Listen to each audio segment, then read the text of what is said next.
నేను చిన్నగా ఉన్నప్పుడు అక్కడ 1970ల నాటి సినిమా నడుస్తోంది. అందులో హీరో చెల్లెల్ని విలన్ పడేశాడు.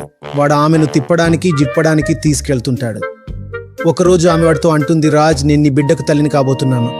వాడు ఆమెను గెంటేస్తాడు. దాంతో ఆమె వెనక్కొస్తుంది. తన తల్లి అంటే హీరో తల్లి ముందు ఏడుస్తుంది. ఇలా జరిగిపోయింది అని చెప్తుంది.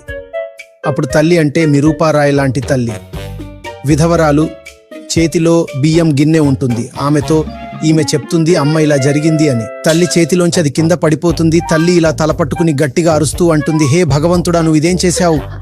నేను అన్నాను, రాజ్ చేశాడు, దేవుడు చేయలేదు కదా అని. మరియు వీడు చేశాడు, వీళ్ళిద్దరూ చేశారు. దేవుడు ఏం చేశాడు? పాపం దేవుడు కూడా అడుగుతుంటాడు. ఒకవేళ ఎవరైనా ఉన్నారని మీరు అంటుంటే ఆయన కూడా అడుగుతుంటాడు, నేను నిరపరాధిని, నేనేం చేశాను? ఏ సంబంధం లేకపోయినా. కానీ మనదంతా ఇంతే. మన బాధ్యత నుండి తప్పించుకోవడానికి ఏదో అతీత శక్తి ఉందని చెప్పేయడం, అది మన రాతను, మన జీవితాన్ని, మన నిర్ణయాలను శాసిస్తోందని అనడం. Zero responsibility.